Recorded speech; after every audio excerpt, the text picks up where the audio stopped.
Hey, folks, welcome to InTheMoneyStocks.com's weekend technical analysis video brought to you by the creators of Proprietary Price, Pattern, and Time Methodology.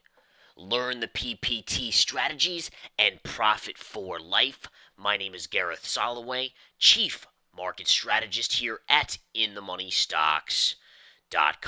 All right, folks, let's take a gander at the charts on this weekend edition of Technical Analysis video for Monday, February 11th through Friday, February 15th, 2013. Friday, the markets ended higher on a little bit of an update. And again, going into Friday, I told my members inside the Research Center to expect a little bit of an update. You had to expect that based on the reversal we saw on Thursday off of the lows. Anytime you have a sharp move down and the markets by the end of the day are able to push back up, especially going into a Friday when there's notoriously light volume, you have to assume it should be a neutral to positive day. And that's exactly what we got. The market's basically closing near their 52-week highs, not at their 52-week highs, but close. Dow Jones Industrial Average missing by just a little bit. But again, the markets opened higher on Friday, pushed up into a 3-bar surge, 1, 2, 3, and then again we saw the markets going sideways the rest of the day. And again, interesting to look at last week, because if you zoom out and take a look at all days of last week, and again, here's Monday, Tuesday, Wednesday, Thursday, and Friday, the markets only had a slight upswing in the market. Again, if you look at where we closed at the point of 1 week ago from Friday, that was at 151.25. We closed at 151.80. So basically, really 55 cents higher on the week. That's the whole amount we got for this week. And again, if you think about it in terms of the market had wild swings. And again, we had a big down day on Monday, big up day Tuesday, whippy Wednesday, early Thursday was down, reversing on Thursday, and then the up day on Friday. So it was actually a pretty volatile week intraday.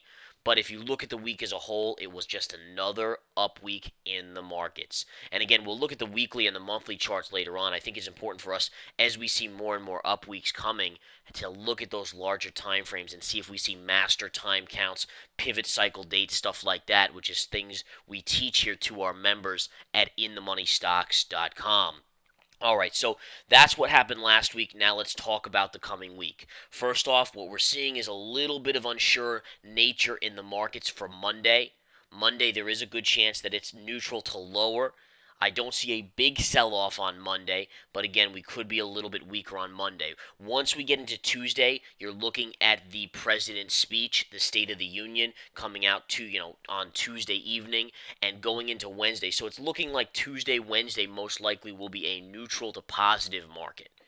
All right, now next week is Options X as well, so you should expect a little intraday volatility. And again, what I'm thinking is after Wednesday, then we're looking at possibly some more downside on Thursday, and then also a neutral to slightly lower Friday. So it actually should be a pretty whippy week. You got the president's speech thrown right in the center there of Options X week. And again, I think that around the president's speech, most likely the markets will be neutral to positive. But once you get out one day on either side of that, I'm looking at a weaker market.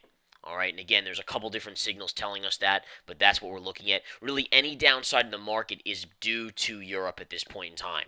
All right, so far we haven't seen anything in the U.S. yet that has told us that there's downside based off of U.S. problems. Now, later in this month, you're going to get this whole government spending cut issue that we've kind of been kicking down the road, and I think that could come into play later next week as well, towards the midpoint of the month as it gets towards that end. You're going to start to hear more politically from the market. So there is actually a fair amount of risk as the month continues, but again, next week I don't foresee any big down moves. I do think you'll get some weakness on either side of the president's speech one day out, but nothing else aside from that. Now we'll take a look at some key stocks and I'll give out master levels on some daily charts. But let's go to the daily chart of the SPY, which remember mirrors the S&P 500. This is the tracking ETF for the S&P 500. So it's interesting because I've been calling for resistance between 150 and 152 on the SPY, and that's been a perfect call. Now we haven't really gotten much of a pullback, but notice how this trend line's been sloping up, and really we hit 150 right here, and we've been chopping between 150 and 152 for the last really week and a half. It's been amazing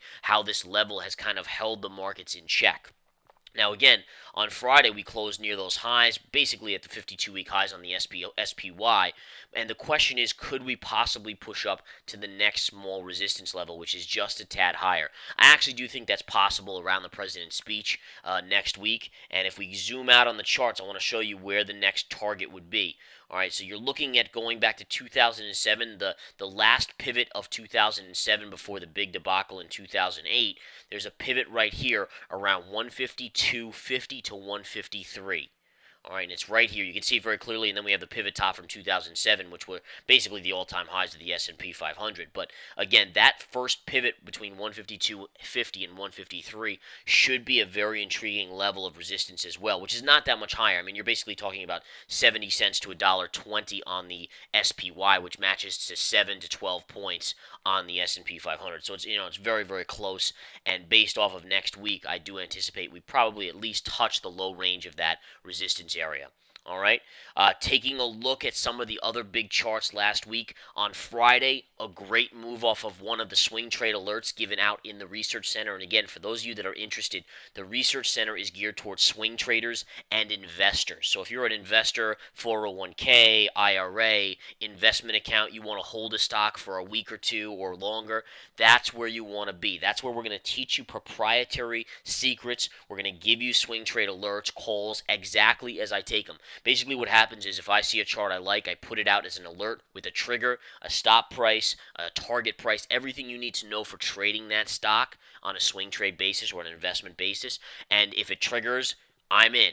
I buy that stuff, I short it, whatever it is, I'm in. In addition, if I take a trade that's not posted up there, immediately time-stamped, I post it to all our members. And you get an email alert, text message alert, anything out there, you get the alert so you can follow me. So again, it's like following the pros. We have proprietary methods here we utilize. All right, so one of the best trade alerts towards the end of the week last week was to buy the FXY. What's the FXY? The FXY is the Japanese yen ETF. And the reason why this was a no-brainer, and I've gone over this in previous videos, this is one of my favorite charts of all time, folks. Favorite charts of all time. And basically what you had here was a head and shoulders pattern that had triggered to the downside, and I gave out the alert to buy when it completed. And if you know how to calculate a head and shoulders completion, you know where the pivot low is going to be. All right, so basically what happened here was, here's your head and shoulders pattern, right? All right, here it is, beautiful. This is one of the best head and shoulders patterns I've ever seen in my lifetime, believe it or not, of trading. Here's your neckline. So when the neckline breaks is when it breaks down. You calculate your target. Guess where your target is? Right here. This was your target. All right, so the point is we bought it right here, and on Friday, if you took this trade alert, you basically bought at the 52-week lows on the FXY, and you're already up a buck on it just on Friday. So triggers on basically Thursday, Friday, bam. That's awesome. All right, and again, do you guys see that? How the level got tagged right there. A beautiful little level, head and shoulders pattern. Again, it breaks down. This is the trend line break point. The target can be calculated. We'll teach you how to calculate it if you want inside the Research Center. Down it goes, hits target. Once it hits target, that's basically saying the play has declined to the point where it's going to get a significant bounce.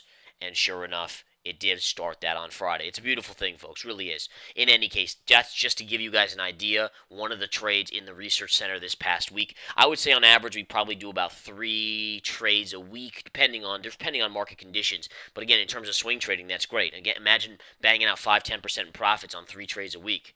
Not bad at all. All right, and again, the methodology, it's called the PPT, price pattern and time strategies or methodology, 80 to 90% success rate. Really awesome. All right, let's take a look at another stock out there. Now, this is a stock I told my members not to short at double top. So as important as it is to take winning trades, it's also important to recognize a trade you shouldn't take. And the trade here was Google at a double top. I had a lot of members asking me, should we short Google when it hits double top, 52-week all-time high right here? And again, I drew a trend line in there so you could view it. And the answer was very simply, don't short it. Why not? Well, first of all, the markets aren't in collapse mode yet. That's number one. And second of all, Google was one of the strongest stocks, if not the strongest stock in the market. So why are you trying to short the strongest stock in the market? All right, unless you have some sort of master calculation, which there wasn't here. PPT methodology states clearly that you need 2 factors. You only had one. You had a price point. That's it. Then you're not going to get in the way of the strongest stock in the market. And sure enough, literally it tags it, one minor pullback, and then it just broke through on Friday to the upside. And it gives you a good sense about how important it is to recognize these factors. And if you're not able to tell what's strong, what's not, where should you short, where should you not, where do you buy a trade, then that's another reason why you need to be here at InTheMoneyStocks.com and really learn the methodology, which we're going to teach you, these proprietary strategies. They'll rival and beat any institution out there, folks. We have many institutional members of the service who use it for their hedge funds, for their mutual fund analysis, all that, and we're more than happy to give it out to them and to you guys. Any average investor who wants to learn, we are here for you. We will help you outperform the market and blow away any mutual fund or institution out there. All right. Another good trade from this past week, Rosetta Genomics. I was a big fan of small cap biotech in the past week or two because they've been hot. You have to be able to recognize where the hot sector is. Rosetta Genomics, I gave to my members about a month ago. We made about 25% on it, 25-30%, and then it pulled back and we bought it again. Our entry was $4.45. Guess what? Friday starts to rip up. It's already at 514. And this is just in about a week's time, week and a half's time. So you're already in from 445 to 515, which is basically, I don't know, 15% at this point. So you're up 15% on this trade for the second time, where we made a bunch just about a month ago, and we're still looking for further upside. All right, upside target is going to be, you're going to have a little bit of resistance right around 535, 537, and then the next target will be this area right here. This is where it's ultimately going to go short term, and again, that's all the way, get this, up above $6. So imagine knowing to enter Rosetta Genomics basically at the lows right down here. I mean, to be honest, look at this. Guess what the low was on Rosetta Genomics right here? 442. So we entered 3 cents. Our alerts told us to enter 3 cents above that area, and all of a sudden we're up 15% on the trade. I mean, awesome stuff. Absolutely awesome stuff. All right. And again, we even scalped this in the intraday stock chat on Friday because it was just showing us all the signals. So if you were in the intraday stock chat, we were able to bang out 15, 20 cents alone just as a day trade, plus the swing trade side. I mean, the profits just continue to mount. Couple other stocks to keep an eye on. A lot of people are always curious about Apple. Now, Apple closed right on the 20 MA here on the daily chart. Many people are saying, should we go long? What do we do? Do we go short? The answer is right now what you want to do is step back and let it show you what it's going to do. Because basically it's on a pivot point here. You wouldn't want to short it on the 20 because it's been too beaten down from $700. But what you're not sure is whether or not it can break through. If it breaks through, your shorting level is very clear here. 50 MA, gap fill, right at the 510, 511 level. All right, that is a no-brainer short area if it goes there in the next week or so. I don't know if it'll get there, but if it did, that is your genius, beautiful level that I'm giving you for free in this video. That's where I will be basically taking the trade. It is a great level, folks. Now, if it pulls back here, you're going to look at double bottom as having a minor level, just a minor level of support. If it breaks through that, 423, 420. That is your target. All right. In my estimation, based on what we're seeing in the markets, I think it'll be kind of neutral, might even have a little bit of upside this coming week. But again, I do think it's eventually going to turn back around and head lower. The question is, does it fill the gap or not first? Now, many people would say, well, do we want to play it up here or should we short it down here? The answer is it's equidistant from resistance and support. Therefore, it's a neutral. All right, one of the keys to being a smart and profitable trader is not necessarily just entering and exiting positions or shorting and going long positions, but when to recognize a poor risk-reward scenario. And right here on Apple, if you were to enter right here, especially on options next week where you know they're going to play games, it's probably not a very good level. It's not a very good risk-reward trade. If you remember last options expiration Friday, the institutions closed Apple at exactly $500 per share. So it just shows you that there's immense money to be made on options by the institutions, and they're going to play games. So my estimation is to be very, very careful and wait for either a resistance or support line to hit. Basically, in other words, when the PP team strategies, these proprietary signals show themselves, that's when you want to take the trade. Not before, not after, right then and there. All right, so that's a nice little chart there. Let's take a look at a couple other stocks out there. JP Morgan continues to hover at its double top here. You might be starting to consolidate here. It's at resistance. This is definitely resistance here because you're going back to double top highs going all the way back to 2010, 2011. The question is it consolidating in a bullish manner or is it going to break down? We will know by probably Wednesday of next week, one way or the other, because you're going to be coming into a time count. So by kind of mid to late next week, you'll be able to know is it going to break higher or not, or it will have showed itself essentially, and we'll know. I think that it's an extended chart. I mean, if you just look at the move it's had from this 200 MA of 39 all the way to 48, that's a big time move. I mean, percentage wise, that's a huge move for a stock the size of JPM. It's overextended, but again, it's all about the market and all about when it decides to start to pull back. And again, we're not just talking about last week where we had one or two down days randomly spaced. If you go to your intraday SPY chart, I mean, we had a couple down days last week. Here was one on Monday, and then even on Thursday, you ended slightly lower, but off the lows. The question is, when do you confirm a sell-off? And that's what I'm starting to look for, folks. Until it shows itself and confirms, and confirmation is a proprietary technique here, we'll teach you as well. But until you confirm a sell-off, there's no guarantees that you're going to start to head down in a regular basis. All right, what's confirmation? Well, I mean, it's hard for me to reveal here because this is a free video and it's proprietary information that I'll be actually teaching in a webinar on Saturday. But nonetheless, be aware, once you see that, that's when you'll start to see more consecutive down days in a row. And really, the panic should start to come in. Again, what I would say is probably later next week. Monday again is a kind of a wishy-washy day, and then most likely by late next week and the following week, that's where you'll start to see some weakness come in. Question is, did the market kind of just chop sideways until then, or do we actually see a down day and up day, or just continue to kind of float up? All right, guys, I will be putting out a new small cap inside the research center on Monday morning. Be ready for that. These small cap plays have been rocking and rolling. They're like hidden gems galore right now. Got to make money where there's money to be made. So I encourage you to join the research center and take the 7-day free trial. It's free. Free is from me. 7-day free trial. Get ready for that play on Monday. I'll be putting out other trade alerts over the weekend for next week with trigger prices for entries. And again, let's make more money next week. Great week this past week. Great 2013 as it continues with an 80 to 90% success rate clip.